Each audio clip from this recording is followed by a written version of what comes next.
What's up guys, DukeSloth here, and today we're doing the Q&A. I got a ton of questions. We're not gonna go through all of them, but a lot of them. So I'll try and answer as many as possible, and the answers will be relatively short. I will sometimes not even read out the whole message. You will see how it works out, but don't be disappointed if your question didn't make it in here. I just had to somehow make some room for as many questions as possible, and I just couldn't find enough for all of them. With that said, let's get started right away. First question by The Energy Station. Basically, a long comment, and what he was asking is if there's an algorithm for protections in Smite, or what it is. I would recommend checking out Word of Thoth by Flareboot and Cred Calc by Cred and Melde. They can give you more information on all that kind of stuff than I could in a video right now.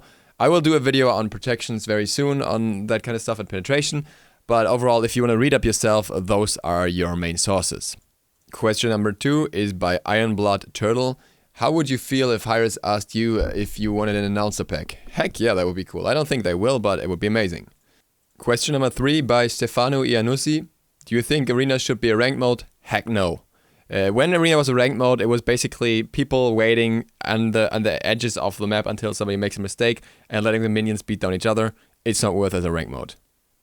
Pohata Runic 6 asks if I will do collabs with other Smite YouTubers. Yes, I will. And if I will smack talk Mythimu. No, I won't. I love that guy. Why should I smack talk him? Fuck no. He's amazing. Check him out. Otto asks if my content would get better if I didn't upload daily. Now, this is a very interesting question, and I thought about that for a little bit, and originally I would just say yes, it would get a little bit better. Maybe like 20% better as opposed to what it is right now, because I would have more time to do the things I want to do. But then I figured maybe not, because I feel like for me it's important to have that pressure to make that video daily, and only as such I will do as much as I want to do it. As much as I can keep telling myself that I would do more montage style stuff if I had more time, blah blah blah. I can still do that now, I can fit that in if I want to, and I don't think I would be less lazy in that regard if I wouldn't upload daily. He also asked if more time to research would help me and try out things in rematches, and I don't think that's necessary.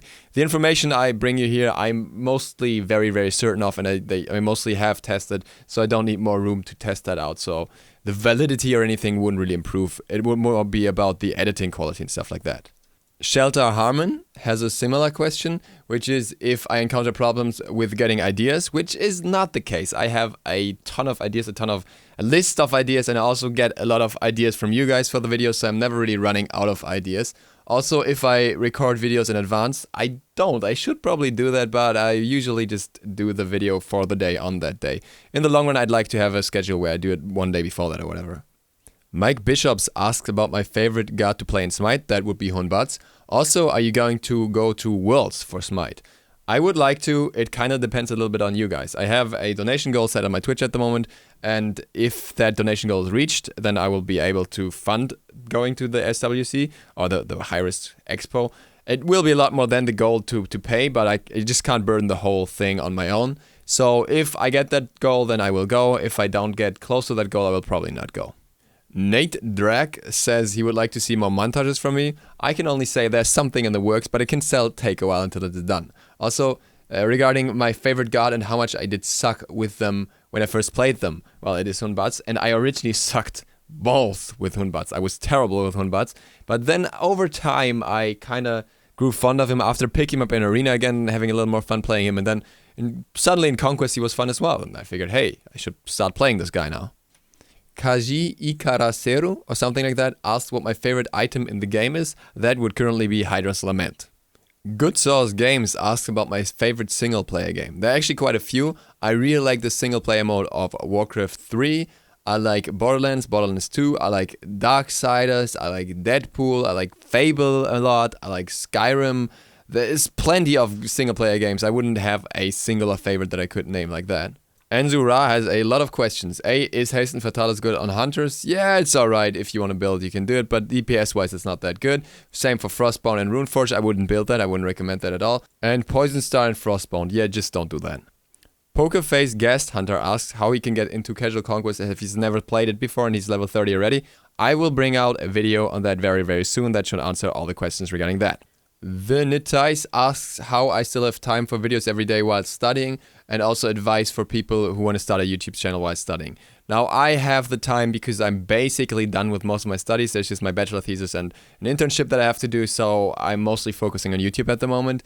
As for starting a channel while studying, it's really hard to balance that. For me, it was just taking an hour of the time I spent playing the games per day and investing that into videos. But if you look back at my old videos, you'll notice that my upload schedule was a lot slower, a lot less videos per week even. So you need to get used to it first, and over time you get faster with editing and all that stuff as well, making it easier. Kama Akuma asked how old I am and where I am studying. I am 25 now and I'm studying in northern Germany. That's how specific I will go. There were quite a few questions about like very personal stuff in the Q&A, and I'm like, guys, that's nothing you need to know, really. Honestly, that's not gonna help you in any regard. That's not gonna make the channel or the content any better, and I would appreciate if there's like a certain level of privacy that I can keep as a content creator. I'm sure people are able to find out if they really want to, but that's not the point here, right? You get my idea. Helix asks how my life is going right now. I thought that was a really cool question, like a really random but nice question, and my life's going great. My life's going in the direction I'm hoping it's going, obviously with the occasional setback, but overall it's going into that direction, and that makes me very happy. Thank you for asking. Mr. Bad Habit wants to know what my thoughts on Heartseeker, Master Moon, and the Sword Tree in general are. And I can only say that a lot of those items are relatively situational and only work well on a few characters, and that's why they're picked up less. Also, he wants to know what about Divios and the Wrath pickup, and I've already addressed that in a recent video. Deum wants to know what needs to be done to hunters for them to be less broken. Nothing, they aren't.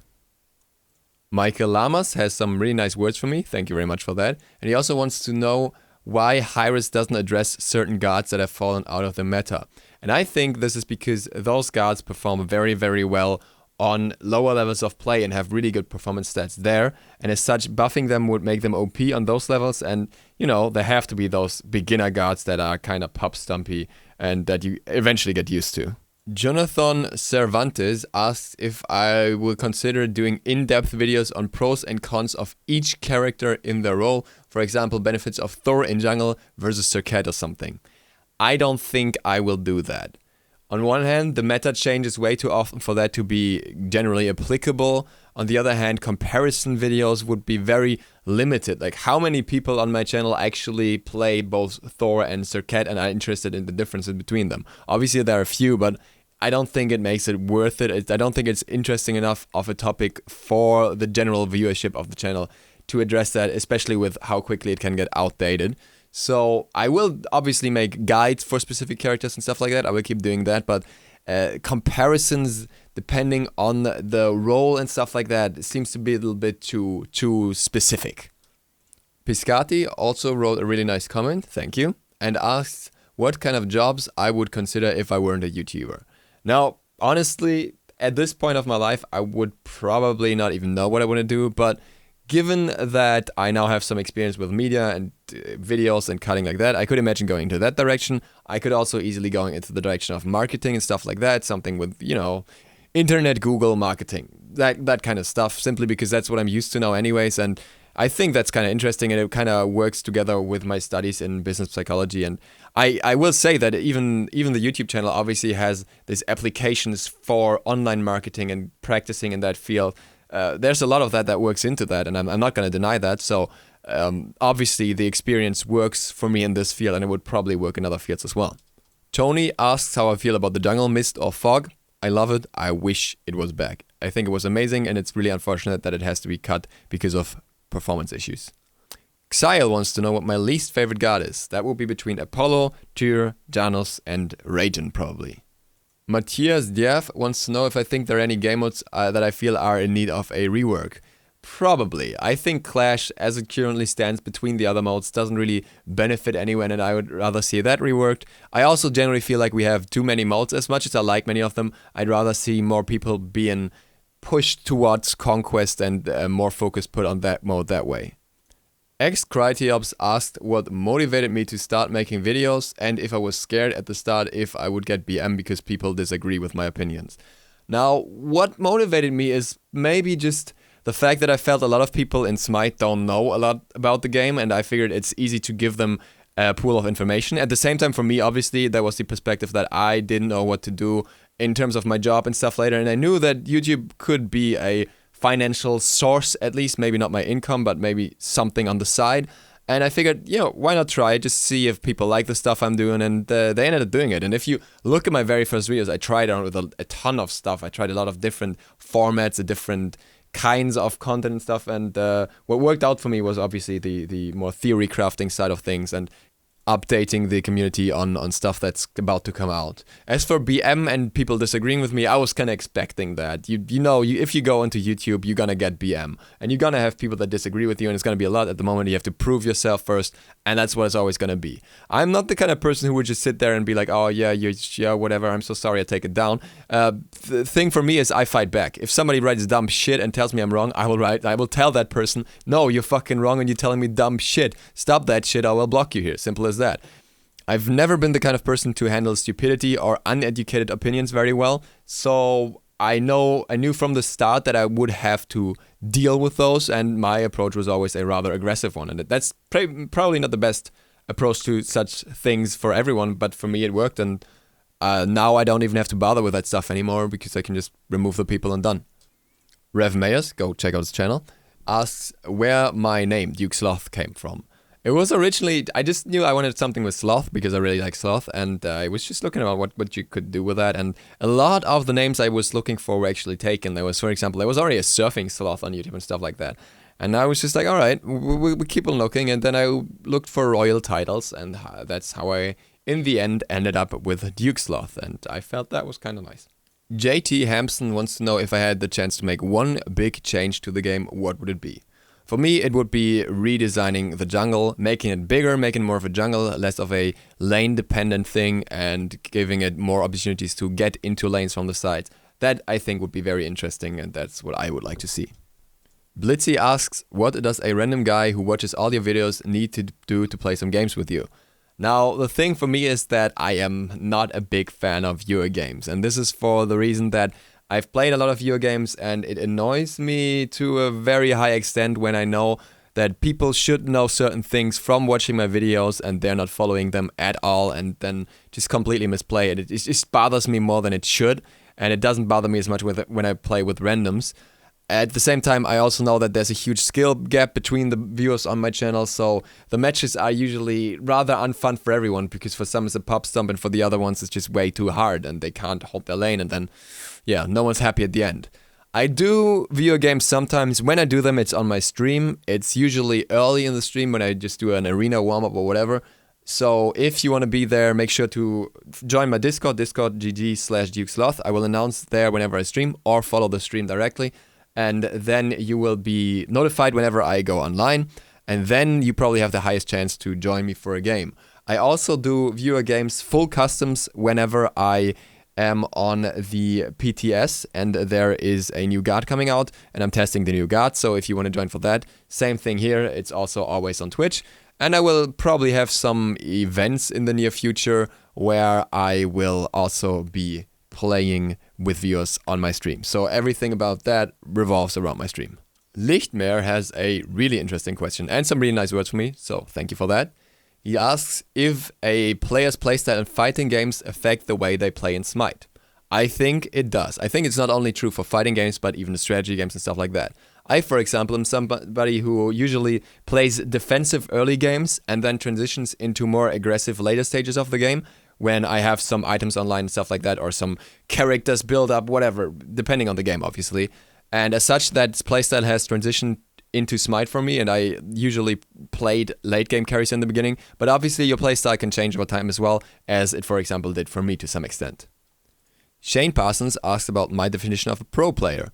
My definition of a pro player is somebody who plays in the SPL. Simple as that. Pilar asked about my professional life. Now, obviously, this is a bit of a vague definition, depending on what you want to know exactly. What I can tell you is I was in Australia for 2 years. I worked there for quite a bit. I did some social service stuff back in Germany as well. Had different jobs in Australia all the way across, and then I started studying, and that's where we are right now. So maybe not too much of a professional life yet, though I have done quite a few different jobs. Brian Ravens asked if I would consider a quick hair tutorial. Why, yes, I would. So the people have asked, Duke, do I get fresh hair like you? How do I do that? So what I got to do here? Fuck that. So, basically, my hair is dry. This is how I come out of the shower. Sides are short, top's long, that's all. I'm using this shit, so any wax really, the more expensive it is the better, just kidding. But this is kind of good, because it's not too shiny and shit. I can recommend that. You know, get that shit in there, mess it up a little bit all the way towards the back, just go through it like this. If you got hair that's anywhere close to mine, that's, you know, that's like half the deal already. I'm not even doing it with a mirror, I'm doing it with a fucking webcam right now, and it's not hard. That's, you know, that's like, that works. And that's just to, you know, give it like a bit of shape and to give it a bit of texture and to make sure that it stays that way. I've got this shit, same brand actually. It's like Dusted, Osis Dusted is what it's called. It's some kind of powder. It's ultra sticky. It's probably really bad for your hair. I don't care. Because what it does is you put like a bit of this fucking powder on your hand and you snort like cocaine. No, fuck that. Don't put that in your nose. Put it in your hair. And that's gonna make it like really fucking sticky. Sometimes you don't get it everywhere and then you just get like some more. And there we go. And now you've got that shit everywhere. And now you just basically make sure that it stays in shape. Get to the back a little bit. There you go. That's how I do my hair. It's literally a fucking minute process at best. And that's all there is to it really. And that depends on your hair, like. But I can recommend Osis. I'm not sponsored or anything by them, but I wish I was. It's a bit more expensive. I think that getting your hair styling done properly mostly comes down to A, what kind of hair you have. You have to have the right shit for the right hair. And B, what kind of product you use. Because if you use that cheap ass fucking shit, it's not gonna stay in place. And if you use the wrong kind of shit for your hair, you may get like greasy hair and shit like that. So you have to try around a little bit. I can recommend Osis for hair like mine, but somebody else might need something different. That's how I do my fucking hair. Jenna Ice asks if I like doing research and statistics. This is an interesting one because actually I am not a numbers guy. I don't really like math all too much, and statistics, as far as studies went, were never all too interesting to me, especially when they went more in depth.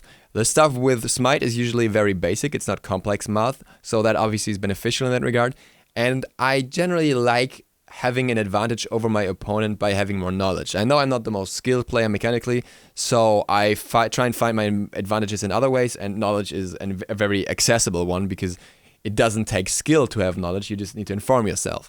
As such, I have dug deeper and deeper into that stuff even before I started making videos, and eventually I figured I might as well, you know, distribute that knowledge, and in the end that brought me further, and I realized that it helps me play better as well and gives me new information, and that is what got me interested in it despite actually not being the kind of statistics guy.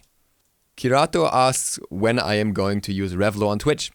I don't know, maybe I never will, maybe I will someday. Depends a lot on if I find enough goals for it, more of a reason to do it, but we'll see. Spencer Smith wants to know if I would consider starting a series where I do breakdowns of pro player games or strategies. I think for many viewers that's a little too specific, a little too much out of the center of interest, so I don't think that will be a regular series. I do, however, as you've seen in one of my recent videos, pitch in some pro player gameplay, some strats and whatever, if I can, just to, you know, show things better from their perspective. I also think I'm not necessarily the most qualified person to analyze their plays because I'm not a pro player. And while I have a fair knowledge about the game and the gods and the items and stuff like that, I have never concerned myself all that much with pro player strategies, as I obviously don't get any benefit from it. So I feel like I might actually be overstretching my qualifications a little bit there if I went too in-depth on stuff like that. Matthew Morand actually doesn't have a question, but he's just written such a nice comment that I wanted to show it in here real quick. Thank you very much for that, Matthew. I can explain a little bit why my sub count is not skyrocketing. It's simply because I am doing a very specific content for a specific game that is relatively small in comparison. So obviously I have potential to grow still. I think I can go much further than where I am right now, but I'm not gonna all of a sudden explode like other channels with more general content do. Like, for example, there's a Dutch channel that just came out recently that is about people taking drugs. That's something that a lot of people are interested in, not just in a video game scene and not just for a specific game and not just a part of the audience that plays a specific game mode or whatever. So obviously I can't have that same exponential growth, but rather a steady growth. And that's what I'm hoping for. Fiskhandlaren asks where the other deadly sins are and where am I keeping them. Well, one of them is my second channel now. Brain wants to know how I feel about my Twitch audience, especially the regulars. Now this is a very interesting one because I've never really put any thought into it, like how I feel about them, so I really had to think for this question. What I think is, for me, using the word friends is very strong because I feel those are people I've never met, right? So calling them friends would be kind of weird when you can't even... I couldn't even tell you how they are called in real life, how their faces look. I wouldn't recognize them on the street, so how can I really call them friends? But I will say that those are the people that I know support me in pretty much every regard, because I know the people that are on Twitch frequently usually watch my YouTube videos as well, and many of them on Twitter as well, and on Discord as well, so they are like the people that know most about me, the people that hold all the things together and such, and for that I'm incredibly thankful, and I really like all of them. I wouldn't have a single exception there, it's a really a nice feeling to have this this community around you, of people that are not only interested in what you're doing, but also are in touch with each other and stuff like that, and really help you doing the stuff that you're doing. Maybe I'm just blabbering on here, but maybe that sums up my feelings best. I could probably go on about this for half an hour, just giving you a basic insight of how I feel towards you guys. Jirami asks if a video being liked actually does anything for me. And yes, it does, interesting enough. Especially with the new setup for YouTube where likes are now shown for recommended videos. People are more likely to click on videos that have more likes. More likes also mean more user interaction, and that means that the video is gonna get more exposure and gets shown to more people that usually won't see it. The same, interesting enough, applies for comments, and it also applies for dislikes. If somebody dislikes your video, they're actually pushing, they're making the video more public. I used to dislike videos that I think are like not worth being supported and being really bad in some way, and now I don't even touch them anymore, because even if you dislike them, you actually help the video. If you watch the video, you help the video. If you like it, if you dislike it, if you comment, anything supports the video. So yes, likes definitely help. My man Easter Spoiler, also go check him out, wants to know what gods I would love to have implemented in Smite in the future. I'm still hoping for the 4 horsemen, basically ripped straight out of Darksiders. I love those characters there and I would wish to see them in Smite. I don't think it will ever be a reality though. Jose Armienta asks what kind of videos I prefer making. And this is a question that I cannot give a general answer to, simply because it really depends on the day. I really like doing topics that concern me personally, like doing stuff for the characters that I play. For example, Izanami was not all that interesting for me, and the third video for me for her just kind of annoyed me because it was a change again and again and again, and I don't even play the character. Whereas if I do something for Hunbatsu, it's obviously going to be more interesting for me. At the same time, if it comes to more like theory crafting or opinion-sided things, it really depends on the day. If I don't have the interest in doing like heavy math and whatever, then I would obviously prefer to do some lighter stuff, some opinion stuff, but other days I just have the motivation to do something like that. So really, mostly a matter of the day. Adarsh asks when a good time to start ranked is. He's got all gods mastered and he usually does well in casuals, so I would say that's a good standard to start ranked. I have another video where you can look into that directly, just Google when to start ranked. But the other question he asks is ranked even more toxic than casuals? Yes, it is. What I would disagree with is one of the answers, which was ranked is good when you first hit level 30, because many people hit level 30 without ever having touched Conquest. And even if you've played Conquest, you're usually not really good enough to actually play ranked, unless you want to end up in bronze or silver, and then end up complaining about playing with bronze and silvers who have no clue when you're actually better at the game. So I would say get a decent amount of practice before you go into ranked. Really start playing ranked when you're fed up with casuals, with like any other kind of game mode, and you really need those bans. You don't want to see those OP gods anymore or whatever. The S Megan, I hope I pronounced that right now, formerly known as Diamond Troll, check him out, wants to know when did I really get into Smite theory crafting. I think I started very, very early and I really got into it the further I went down into the YouTube stuff. The more I did in that regard, the more interested I became in doing the theory crafting side of it. The Zayat one has a really nice comment, thank you very much. And he asks where I get my ideas from and how I manage to present such qualitative information about Smite every damn day. So thank you, thank you, thank you. I just try to keep myself, I push myself to make a video every day. I promise you guys a video every day, and that's why I have to make a video every day. So there's no stopping in that regard. I don't even have a choice or much of a choice. I just have to do it. As for the ideas, they often come from you guys. They often are proposed things. Then there are the ideas that come with new patches, changes to the game and whatnot.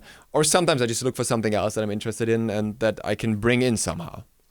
Recon asks what my hope for Season 4 is. I'm just hoping for a better jungle and where I see myself in a few years. Is this a job interview or something?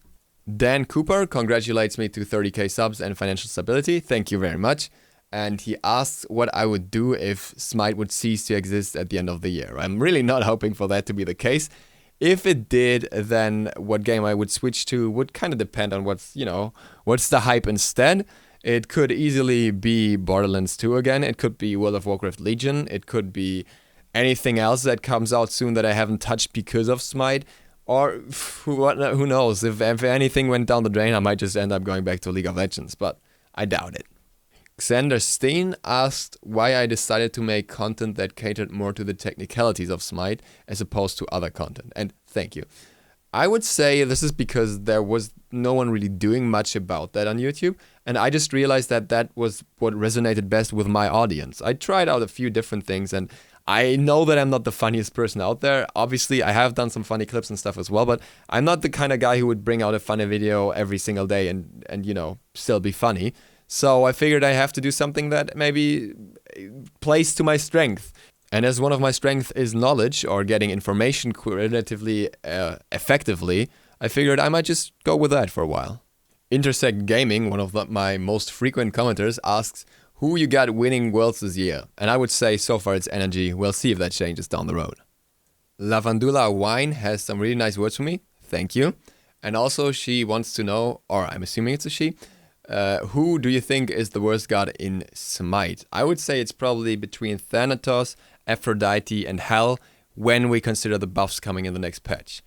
She thinks it's Guan. Does it make her crazy? A little bit, because Guan is actually one of the strongest gods at the moment, as shown in competitive quite frequently. Retic asks if Harambe died for our sins as double hog invaders. I feel like, given the time that we did that, it may have been the time that the meme died. So, technically, yes. Alright, that's it for this video. It got ultra long. I hope you don't mind that, guys. Thank you very much for watching. I hope to see you all tomorrow. DukeSloth, out.